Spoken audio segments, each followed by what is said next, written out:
instead of what lasers have done up till now, using the standard gold strand eye model for every single patient and every treatment, the device will design a avatar, if you may, model eye for each individual eye of each patient, and will base its ray tracing on this, not theoretical eye, because this eye is based on the actual interferometry, very precise measurements of the eye that we're evaluating, the eye that we will treat.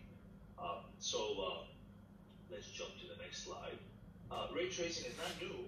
Alcon has studied it back in the 2008-2009 era. Of course, at the time it was performed with manual calculations. Several devices were used, wavefront, pentacam, sine-flip imaging, and biometry to calculate ray tracing, and the calculated numbers were incorporated in laser treatments, and it showed that an impressive 50% of eyes almost gained 1 or 2 lines of vision at 12 months, and these are data that have been published already.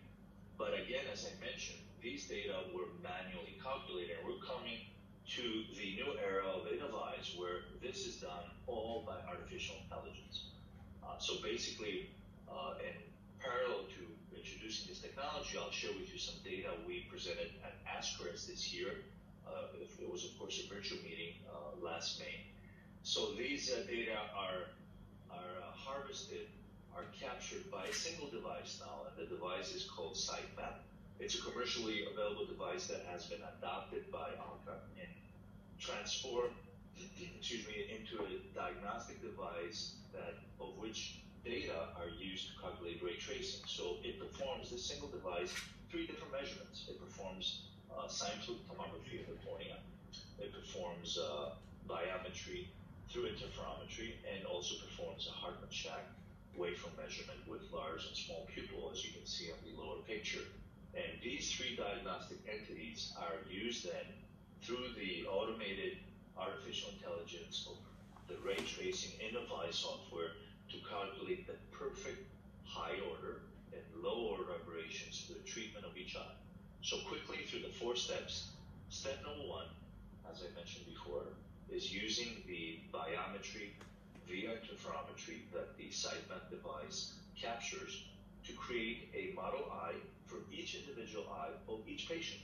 In step number 2, the sine-flip tomography data are used to actor-grade ray trace from the device through the air, through the interface of the air with the tear film, through the anterior surface of the cornea, through the cornea, out to the posterior surface of the cornea and into the aqueous, and then through the aqueous in incidence with the anterior surface of the lens. Now, these are 2,000 rays that are traced theoretically through calculations of the InnovEyes AI.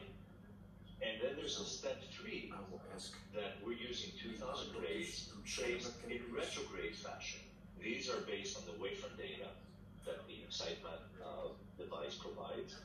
And these data are analyzed by the InnovEyes artificial intelligence software to be traced from the retina through the vitreous cavity to inside the backside of the crystalline lens, through the crystalline lens, and can you hear me? So now we have 2,000 rays traced anterograde and retrograde to meet at the anterior surface of the lens. And a small step 4 is to calculate the tilt between the level of the cornea and the level of the lens. These should be parallel, and sometimes they're not, certain degrees apart, and this is also calculated in the correction. Very difficult.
Yes, I can hear you.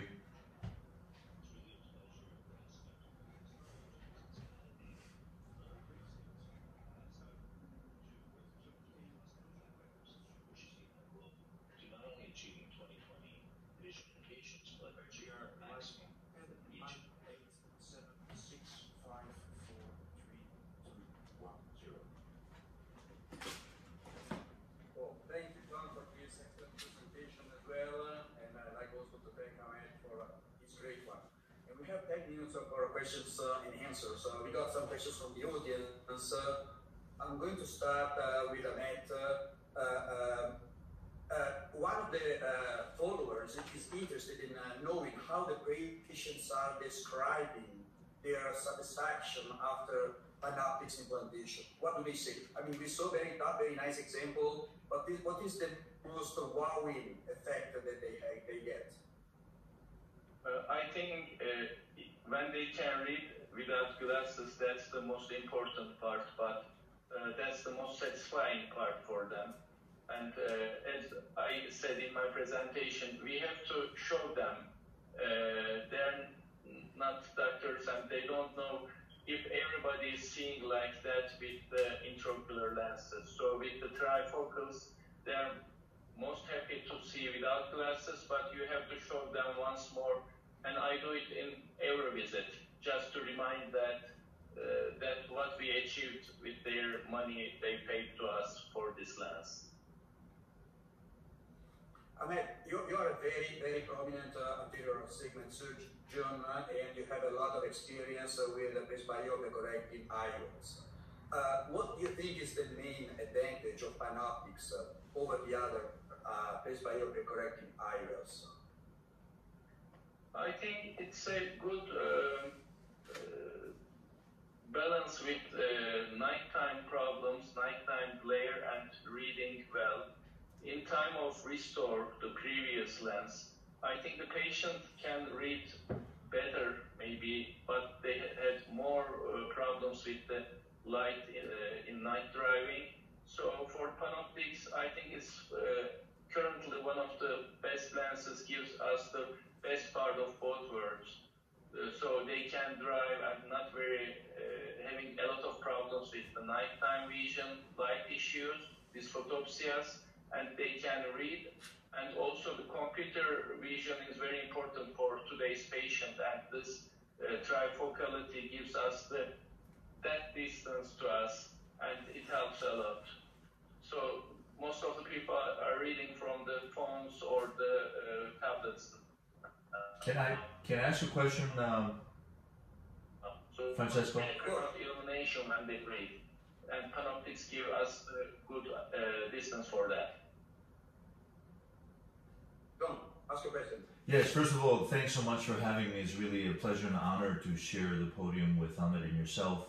My question is to Ahmed, is there a learning curve for the patients to become accustomed on how to use a trifocal lens? I mean, do you or your staff have to work with them as far as lighting, as far as positioning of their computer, their smartphone? Are there any pearls that you can use to make this even better and easier for patients? Absolutely. The first thing is they need good light for reading small print. If not sit on computer, it's like reading a book. If it is their bedroom with poor lighting conditions, they have to adjust the light for that. For the computers, I think the biggest problem for the tablets or the phones are people stop blinking when they are looking to them, and dry eyes become a big problem.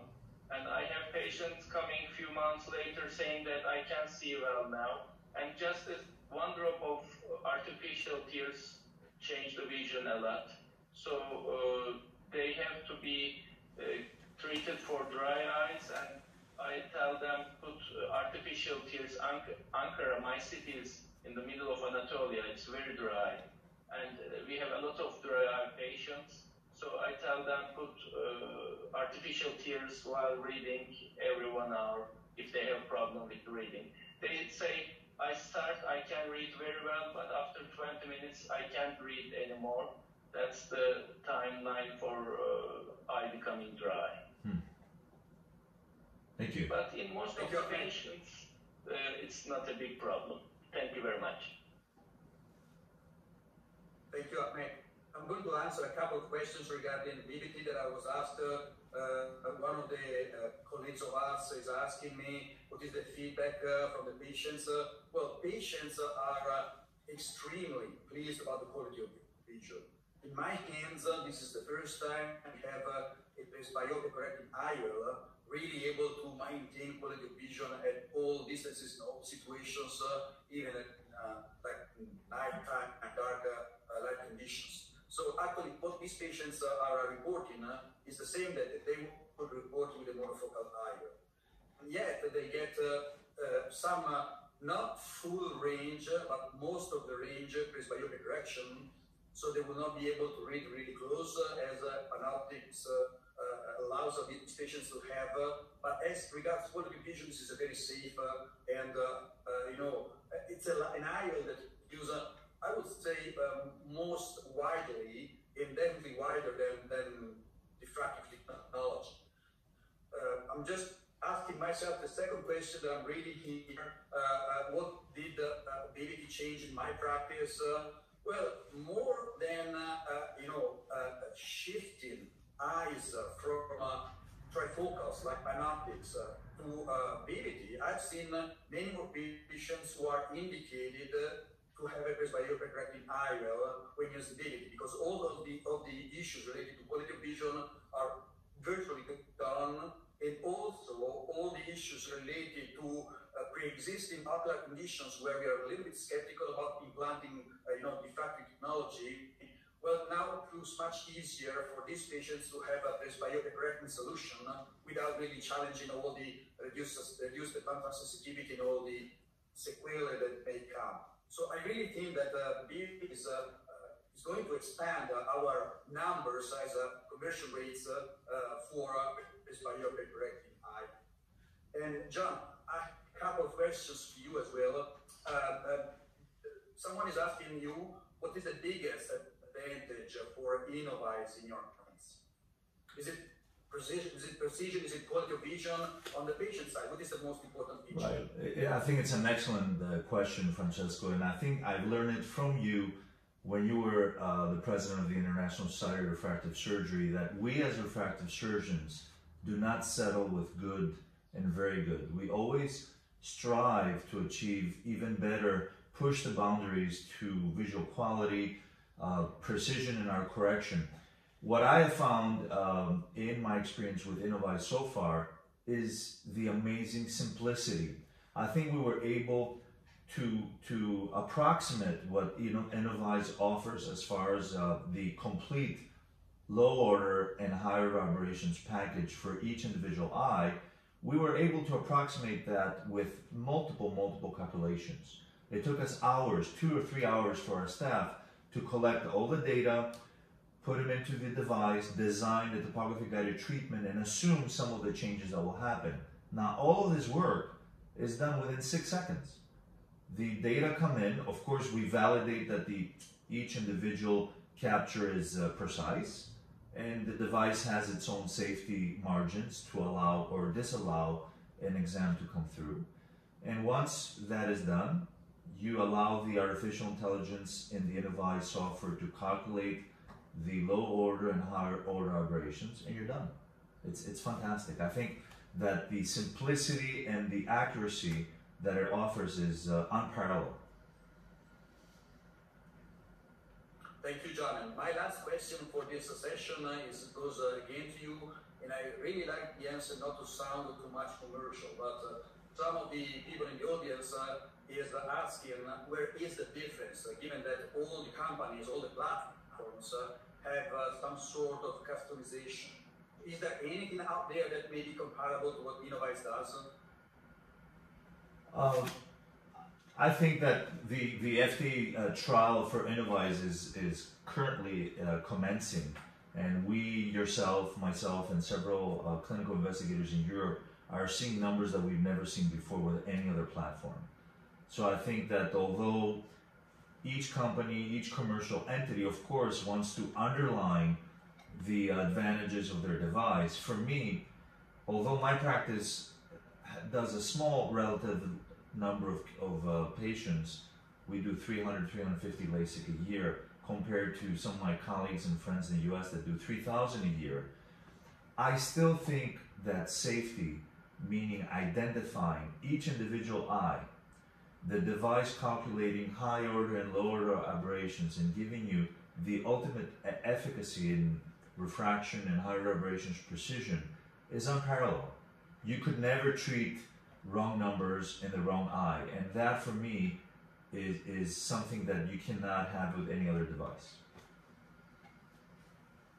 So thank you so much, John and Ahmed, for this very, very interesting discussion we had.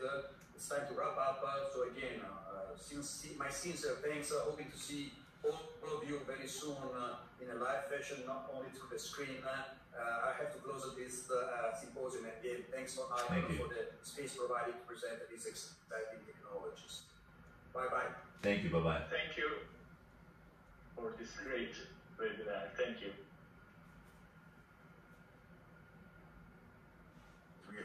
Thank you very much for that. Thank you, guys. Super.